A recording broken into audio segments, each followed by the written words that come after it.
Chelsea sold of late, Newcastle sold of late, and it's now just over 3 months since Liverpool went on the market, and now the Glazers have decided it's time to get out as well. To discuss all of this and Manchester United in particular, where there is a soft deadline this Friday for those interested to name their bid, we're joined by Nooruddean Choudry, a football writer. You would have heard him on the Guardian's Football Weekly, and you can read his work on the Republic of Mancunia, amongst other places. Nooruddean, great to have you on. Yeah, good to be here. Thank you for inviting me on. Chelsea was obviously its own unique set of circumstances. Mike Ashley was waiting to sell for a very, very long time. It is quite striking that the two biggest clubs in English football and beyond are on sale within 3 months of each other. What do you think has triggered this exodus? I think a lot of it's got to do with the Super League, whether that's going to happen or not. I think I wouldn't be surprised if some of the owners were banking on that happening, and then they saw the tsunami of sort of bad press they got for that, and the fans' views. So I wouldn't be surprised if that had a lot to do with it. But yeah, it's kind of weird and depressing that two of the biggest clubs in the world, definitely the two biggest clubs in England, are up for sale.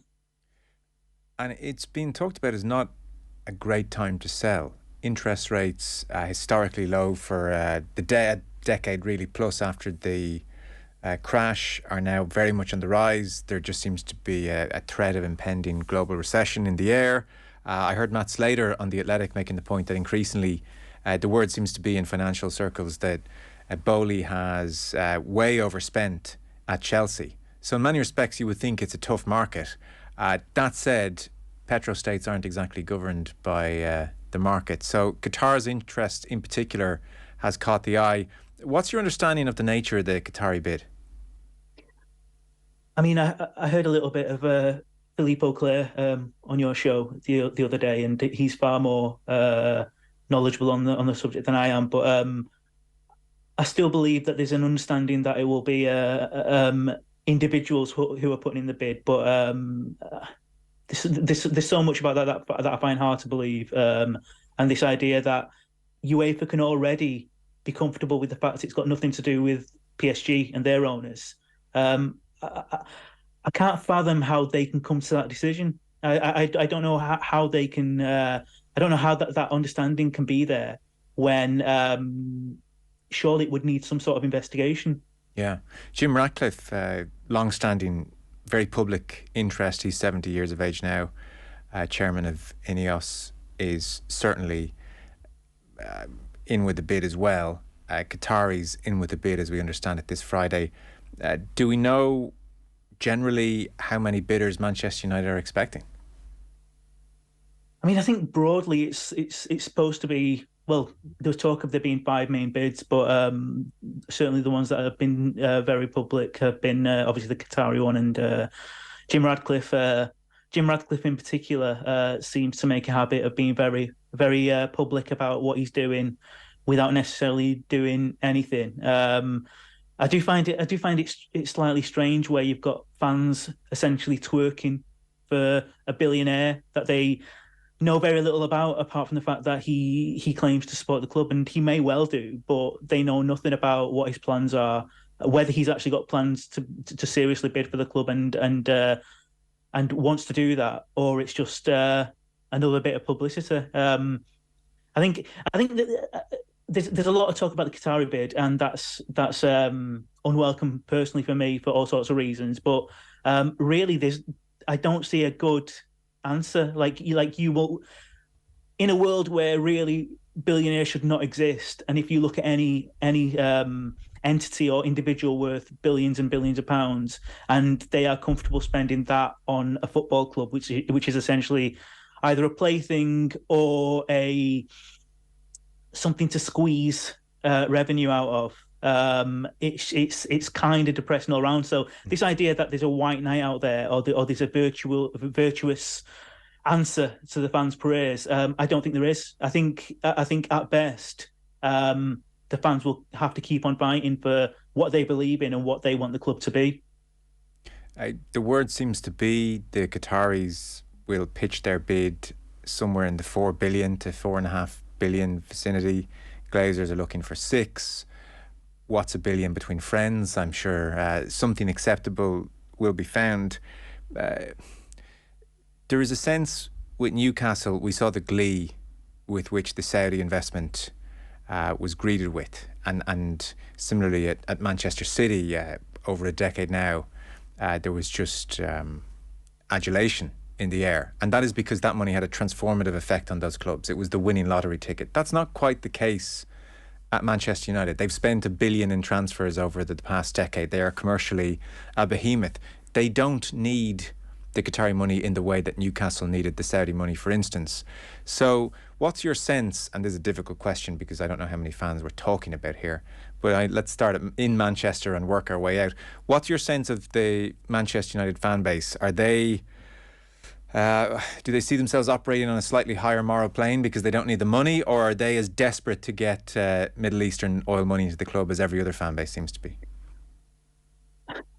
I mean, unfortunately, like you'd love to think that your club is different and your fans are different, but I suspect there's not much difference between clubs and rival fans and specific fan bases. I think it's the same with. I mean, I know Newcastle fans. I know Manchester City fans who don't subscribe to this need to essentially defend their owners against any criticism, whether that's financial or whether that's moral or ethical. And it will be the same for United in that there'll be lots of fans that are absolutely gleeful at the moment at the prospect of what this could mean in terms of getting Mbappe and redoing the area around Old Trafford. But there'll be I know lots and lots of fans who are at best conflicted and at worst just utterly depressed at what this could mean. And it's strange because in a football sense, United haven't had it too good in terms of bragging rights, and it's been so frustrating to see the leeches at the club at the moment in terms of the Glazers taking money out of the club instead of putting money in. But one thing we didn't have to face was the uncomfortable feeling of having owners who are essentially state ownership and all the ethical and moral problems that come with that. And although City and Newcastle and others may have benefited on the pitch, off the pitch, the fans have had to make their peace or remain conflicted about that. And it's just depressing that now that's happening with United fans. It's just utterly depressing that football fans have to suddenly become experts in geopolitics and human rights situations where really they just want to be part of their community of fans and part of the club they love. It is very grim, there is no doubt. I suppose maybe a counterpoint to that would be nobody has to be an expert in these matters to understand very quickly the objections you would have to Qatar taking over, for instance. That wouldn't require PhD levels of scrutiny, and I think particularly post the Qatari World Cup, there's nothing being done here by stealth. Like, it's a very interesting time in that when the Manchester City takeover happened, that was probably the real beginnings in English football of sports washing as we might understand it. You fast forward to the Saudi takeover at Newcastle, that became very contentious, and that seemed to prompt very serious discussions and talk of, right, okay, the bridge is coming up now and football has to be regulated. That was the mood music around Saudi Arabia. We've had so much talk about Qatar, and now the test case of all clubs, the test case is Manchester United. So, I think there's an argument that Manchester United as a fan base can't claim any naivety, can't say, we don't have to be experts. I mean, I think it's going to be really interesting to see to what extent United fans do mobilise here.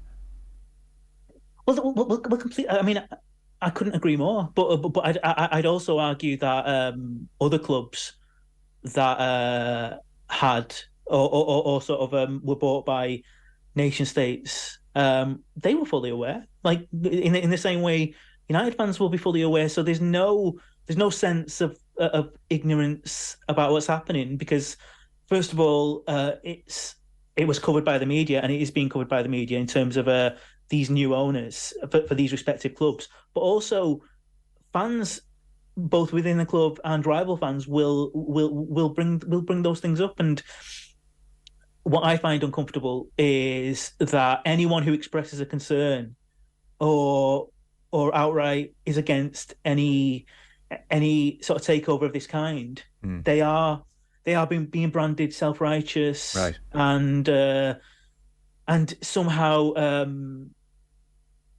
somehow being virtuous in a sort of artificial way. And it's not. It's genuine people who've got genuine concerns. Yeah. About serious problems, and more. Whereas you could imagine a situation where people are really happy and they're being criticised for being happy about that. It's almost the opposite, where anyone who expresses a concern is almost shouted down as being a naysayer, as being negative. And it's this idea of like, well, what do you want? This is an argument. The two main arguments is, what do you want? If you don't want the Qataris, what do you want? Do you want a hedge fund or equity sort of like a takeover? Yeah. But first of all, there's no perfect takeover. So what you do is you criticize and fight against any takeover on its individual merit. And secondly, this idea of goodies and baddies, of having like a white knight coming in, there is never going to be a perfect situation. It's a little bit like politics, where people want to get rid of the Tories, but then if you criticize Labour, it's a case of, oh, don't criticize Labour because that helps the Tories. Well, no, because everyone deserves the correct amount of criticism, and it's not a case of there has to be a goodie and baddie. That's derivative, redundant sort of thinking. Like in Manchester United, we are talking about probably the most fabled club there or thereabouts in the world. Historic, rich history, certain traditions which the Glazers in particular have probably undercut, but still like a genuine kind of a history. Say the Qataris come in and say there is a regular deluge of stories about human rights issues in Qatar. Say there are openly gay employees at the club who voice their disgust at this takeover. Say, it's a regular discussion point in press conferences. To what extent will all future Manchester United endeavours, trophies won, successes, just be undercut by a Qatari takeover? And I'm not even sure the answer to that, by the way. That sounds like a leading question, as if I'm prompting you to say, oh, massively, it will be an asterisk forevermore. I genuinely don't know the answer to that question. Maybe it quickly just fades into the background. Well, I mean, if it fades into the background, then sports washing has been effective. That's the bottom line. It shouldn't and it mustn't. And again, it goes back to this thing of if owners take over your club, the thing is, fans have got no real say over that. They can protest, they can make a nuisance of themselves, they can make their voices heard, but really they can't veto or stop a takeover happening. So in that respect, football fans can't change anything in a very direct way. However, you do not need to become absolutely complicit in defending and suddenly becoming an advocate of that country's practices or those owners' ethical activities. Yeah. And that's the key thing. And if I'm being honest, there's no simple answer to this, by the way. The easiest thing to do and the most moral sort of thing to do would be, if you are against the owners and what they stand for of any club, then walk away from that club with your head held high, and you want nothing more to do with it. Therefore, you are not complicit in any way. You're not supporting them. You're not watching them. You're not going to games. The problem with that is that's so hard to do when it's such an important part of your life. It belongs. It sounds twee and it sounds so sort of saccharine, but it belongs to like clubs belong to the fans. It belongs to a community. That community's always been there, and just because billionaires are playing these little games of like buying and selling and with ridiculous amounts of money, it doesn't stop it being your club. So if you accept that, you can either walk away, and if you don't walk away, then you can do your best to not be a cheerleader. And as I said, don't twerk and don't suddenly become a defender of everything that your owners stand for. You have a really strange situation now where say Qatar are still interested in Liverpool, and so it's either Liverpool or Man United. Yeah. Does that mean, depending on what happens, suddenly the whole of the fan base of Liverpool or the whole of the fan base of United suddenly defends Qatar to the hilt and says, well, actually, this is happening in Qatar and they've improved this much and only this many people died when they were building stadiums, or actually you can do this in certain areas or in the privacy of a hotel. Why should a fan base suddenly turn on a dime and become cheerleaders for owners that have bought the club? It's ridiculous. So depending on what happens, either Liverpool hate them, either Liverpool fans will come out and say, "Oh, it's oil money. This is disgraceful. All the ethical implications," and United fans are defending them, or vice versa. That should not be the case. Whether it's your club or it's not your club, you should feel the same way about what these countries are doing. And again, people will say, "Well, what about the Glazers? They're American. Look at all the things America are doing." This country's this club's owners are from England. Look at all the atrocities that England and Britain have undertaken throughout the years, throughout the centuries. The difference is whether it is affiliated to the state or not. If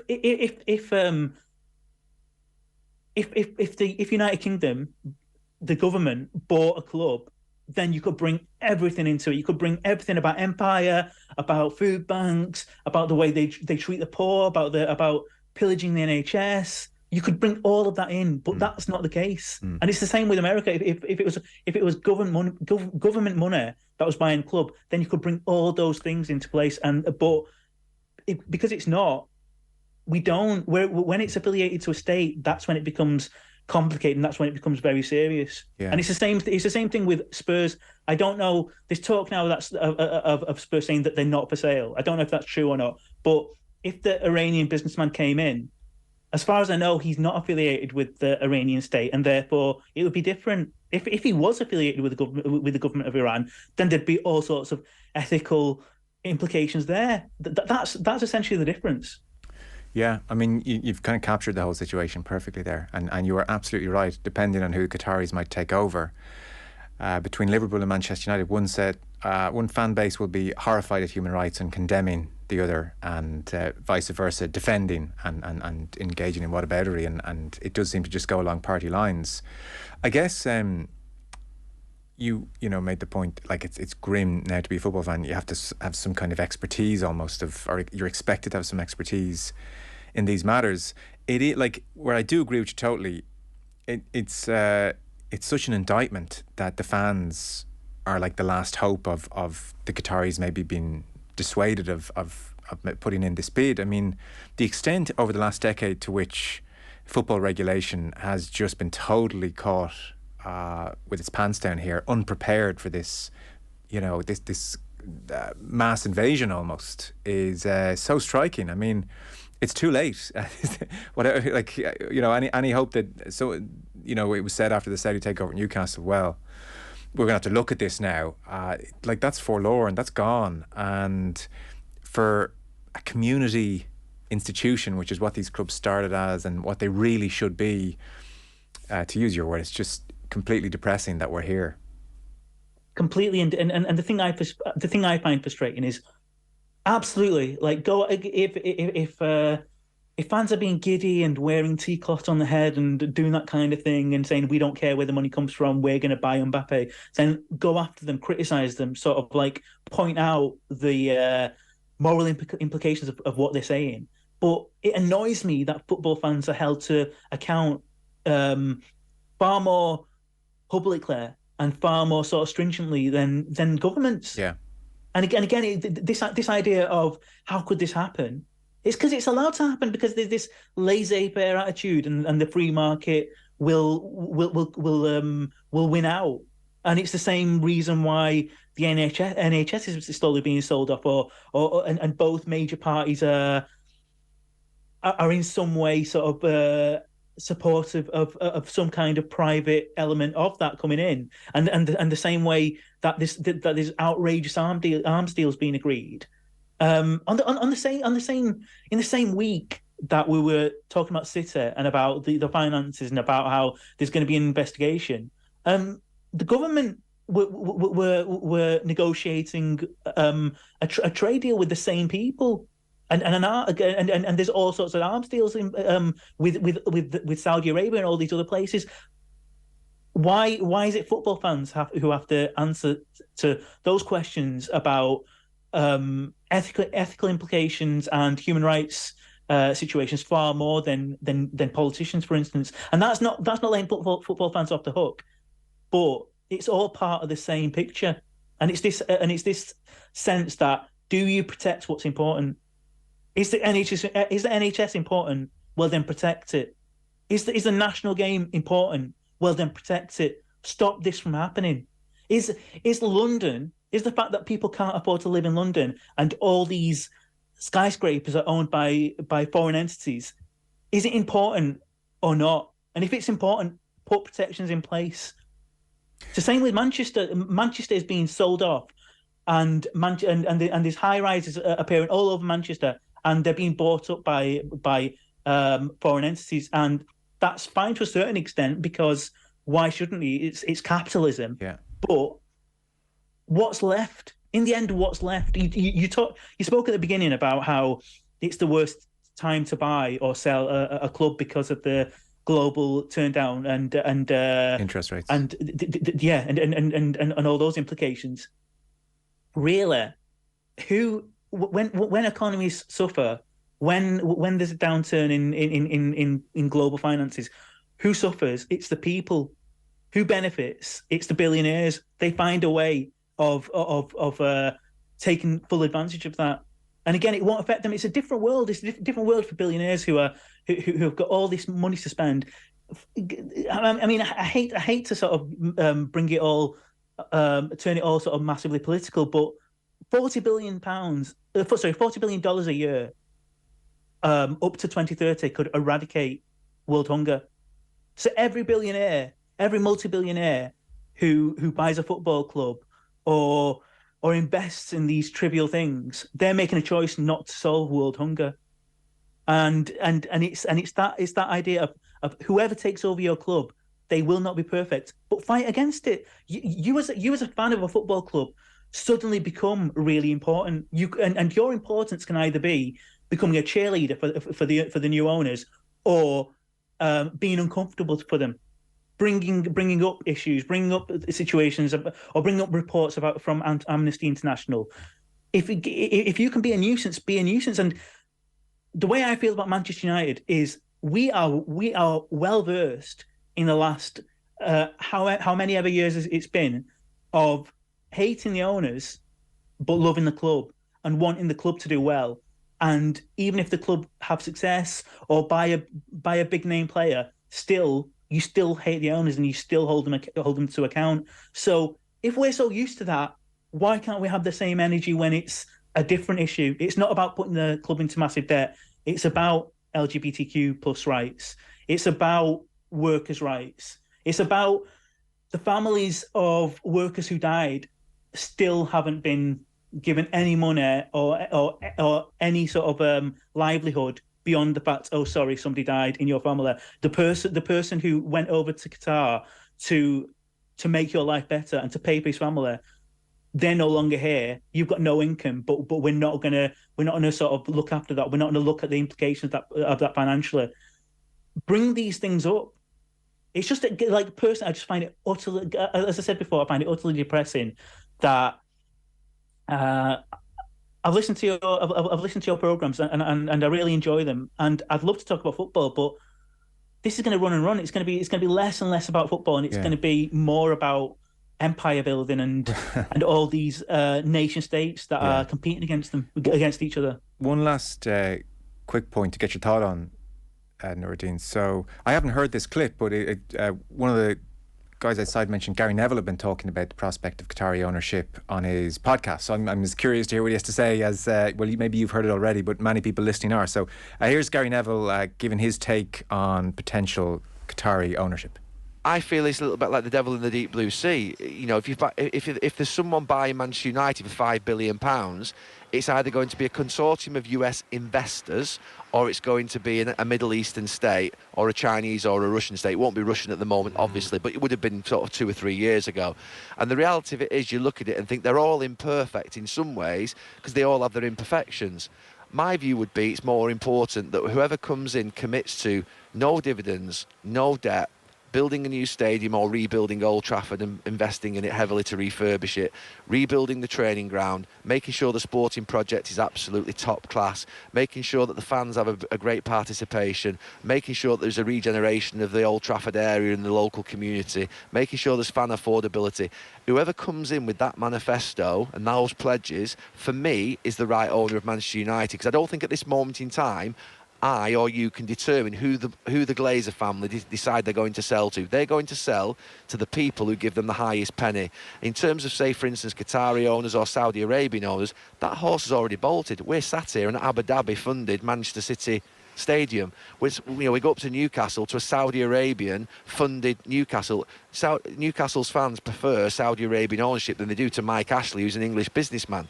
So the reality of it is, at this moment in time, I'm not sure how Manchester United fans are going to react to any level of ownership, but the last thing I think they will want is another US or leverage buyout type debt placed on the club from any type of consortium. I think they want a debt-free club. So for me, that's the most important thing. That's pretty interesting, Nooruddean. Neville is highly intelligent, highly influential, is well versed in matters of sports washing, as Ian Hislop can attest, and various others. That is right there. I mean, it's put eloquently, but when you boil it down, he's basically just saying, show us the money and I don't care. Well, I mean, what he's doing there is he's answering the question in terms of football. He's answering purely in terms of what's best for the club, what's best in terms of what the fans have been lobbying for, and to that extent, best for the club on a very pragmatic level, not the wider soul, if that's the appropriate word to use, of Manchester United, which he of all people would surely prize. Yeah, superseded by pragmatism. Do you think any influential former Manchester United players will? It was interesting. Roy Keane at the World Cup. Put things very bluntly. Do you anticipate any former players who are influential now in the media taking a stand against this? I mean, not especially, but I'd go back to that thing. I mean, first of all, in terms of soul, I'm not sure what that means in terms of the soul of Manchester United, because to me the soul is the fans. That's the beginning of it. Yeah, I suppose then let's accept that point. It is the fans, and therefore who should represent them? What are they forced to support and be represented by? Well, I mean, in one sense, there are sort of fan organisations like MUST, and there's also I believe there's also fans that sit on some kind of committee within the club. But really, the fans are everyone sort of around the world who sort of has an affiliation with the club. And that's what I mean about making yourself known. This whole idea of what about it, of like, well, is there any point in criticising like a Qatari bid, because if it's not a Qataris, then it'll be Russians, or then it'll be China, or it'll be a Chinese bid, or it'll be an American investment fund or whatever. That's really irrelevant, because whoever takes over, it might not be the Qataris, but whoever takes over, interrogate them. What about it isn't doing nothing?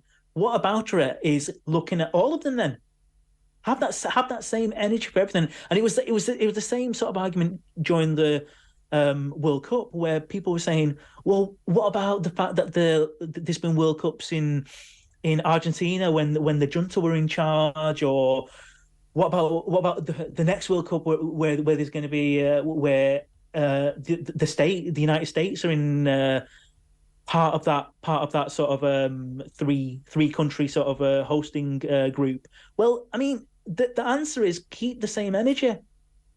when it goes to America, don't suddenly make Qatar the anomaly. Don't suddenly be like, oh, we didn't really care about ethical issues, but we did for that World Cup, and then we won't. I kind of understand why it didn't happen before, because the world has changed. Yeah. And especially with social media, people are far more aware and far more tuned into what's happening around the world ethically and morally and in terms of human rights and all sorts of issues. But from now on, keep the same issue. Keep the same energy. If it's in America, talk about the issues over there. If it's in Germany or England or wherever, keep the same energy. Look at the sort of ethical implications, look at the moral implications, absolutely. But this idea of, well, because all the potential owners will be imperfect to some extent, yeah, let's just focus on the football. Let's just focus on the facilities. Let's focus on being debt free. Let's focus on the fans having a say. That's all great, but why not have major concerns about things like LGBTQ plus rights and about workers' rights and how people are treated from all sorts of backgrounds in those countries? And again, it goes back to that thing. If it's state affiliated, then the state comes under interrogation. Otherwise, it's sports washing. So it's never a case of like, well, let's separate that out. It's the World Cup. Let's just focus on the football. We can focus on the football, but we're also going to focus on the other stuff because that's massively important. And if you don't, then as I said, sports washing is ultimately won. And this idea of like the soul of the club, whoever takes over will sort of play that game. Sure. So they will listen to the fans. There'll probably be some things that they'll bring in, like, oh, we're going to put football club back on the club badge. Oh, we're gonna bring a fan park in. We're going to do this for the local community.